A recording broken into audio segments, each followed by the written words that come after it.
Hello, everybody, and welcome to another Author in the Spotlight, which is our mini series where you get to meet the authors in the upcoming children's mental health book. And today I am joined by the lovely Emily. So, welcome, Emily. How are you today? It's Cassie. Good, thank you. The sun's just finally came out after all the rain, so that's making me feel good. Always makes a difference, doesn't it? So, without Absolutely. further ado, I'm going to hand straight over to you and just ask you to tell us a little bit about you as a person, hobbies, things like that. And yeah, fire away. Yeah, I'm a really creative person. So I love drawing and painting. So I attend two art groups every week. And get to be my creative inner child and bring my inner child to life through music, art, piano, guitar, drawing, painting. And I have a really awesome therapy dog that I see every week called Alfie, and I'm seeing him again tomorrow. So I love being out in nature. I've got two adorable baby cousins who are 1 and nearly 3, which is slightly scary that they're growing up. And playing with them and a 7-year-old cousin, and just they're my life as well. Just playing with toys all the time and being taken back into my inner child. And yeah, I love all animals, all nature, and the beach and the sunshine now that it's finally coming. So that's me. Amazing. Yeah, lots of fun things there. And yeah, kids do grow very quickly. It's yeah. If you have a child in your life, it's like someone pushes a fast forward button somehow. It's like, how'd that Absolutely. And they do the same hobby as play the piano and guitar with me and draw and come out Oh, walking. Yeah. So it's like my inner amazing. child with my real life, me, and yeah, Yeah. it's lovely. Yeah.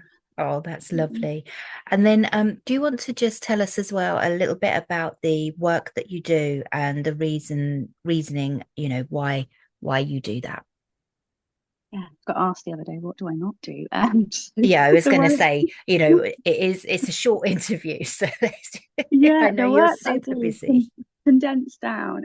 Basically, I'm a lived experience project worker, speaker, trainer, mentor, in the areas of neurodiversity, mental health, eating disorders, self-harm, disability, and suicide. So I do lots of national work with like Maudsley, King's, Peace Pathway, States of Guernsey, and all of those areas of eating disorders, mental health, and neurodiversity. I work with Grassroots for suicide prevention. I'm starting a new role with self-injury support for self-harm. And I oversee lots of research, lived experience projects and training, and I deliver training to various services and professionals from my lived experience of neurodiversity, mental health, and eating disorders, to empower change and give some hope and some support, and suicide prevention to raise awareness and, yeah, hopefully change someone's life and make a difference.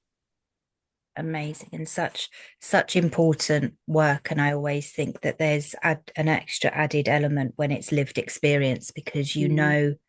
you know the mindset, you know what's going on, you know those things that other people, bless you, sorry, my dog's sneezing, those things that other people don't necessarily know. So yeah, well done on that. And I know what you do is very powerful, so thank you for everything that you do. So the next question that I've been asking people is sort of why did you want to be involved in this book on children's mental health? Yeah, I guess for me, when I was a child all those years ago, feels like a very long time ago now. I think for me, there was nothing about children's mental health books when I was growing up, and my lived experiences of various mental health struggles of like addiction, self-harm, eating disorders, and suicide and depression and trauma and anxiety and autism. There was nothing out there for, my parents, family, friends to read. And I think now that I'm in that place that I am and moving forwards every day and growing every day and having the ups and downs along the way, for me, I would have loved to have read something from someone else's lived experience, to just have an understanding. And I think now that I'm in that place, I can do that. I want to be able to empower and offer some hope and some understanding and some awareness. And I think, by sharing, we raise that awareness, and hopefully it can help make some kind of change in whatever way possible. Amazing. And obviously I've read the book and it's a very powerful book and you've been involved in, past projects and everything. So Mm. I know that what you have to offer is, is really valuable. So do you want to just give, without giving too much away, do you want to just give a little sort of sneak peek into what your chapter covers?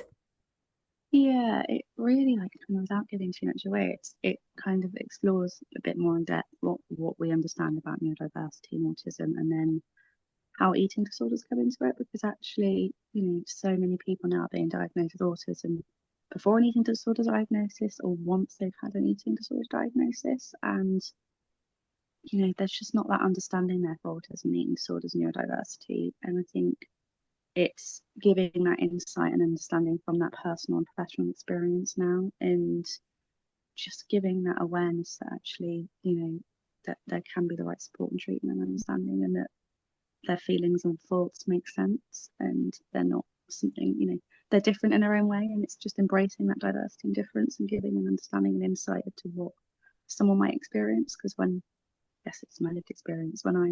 When I have my eating disorder, and then my neurodiversity diagnosis, it's like we did not know what we were dealing with. And so I think it's kind of hopefully giving that insight of my reflections and learning and what I've taken on board from my work and my lived experience, and bringing it together from the personal and the professional elements. Amazing. And it does contain lots of information in there, and it is really important because there's a lot done on autism and there's a lot done on eating disorders. But when you have, neurodivergent people with eating disorders, it's very different to, to neurotypical people. So it's a really valuable insight. So if you want to find out more, then you will have to buy the book when it comes out, to read Emily's chapter. And obviously all of your contact details are within the book, but if people are watching this and want to connect with you or reach out, we all tend to be everywhere, but where is the best place that someone can contact you? Yeah, probably my LinkedIn is the main one I use. Sort of in the last few months, I've kind of downgraded from other social media to give my brain a break. So probably LinkedIn, or my email address, which is obviously on my link tree that's shared. Yeah, they're the kind of main two that I use really now. I'm always on social media, but I've had a break from that for the last few months, and it has been needed. So yeah, so probably LinkedIn, it's probably my main one because I'm on there most days. So Amazing. And I'll try to pop that LinkedIn link with this interview when it goes out. So as we sort of come to the end and we wrap up, is there anything else you wanted to add that I haven't asked, or that you wanted to say? I think it's just, I think I always like to kind of say to people, it's about coming into these, when we read the book and have these experiences, coming in on an open-minded approach, and it's embracing those differences and diversities and actually being empowered by it. Because actually, what we share in our chapters, we all have those experiences personally, professionally, but we learn from it and we grow from it and we come stronger together. So I think, just be embraced by it, and if you don't understand it, ask. And because we're always learning. I still learn on this journey every single day.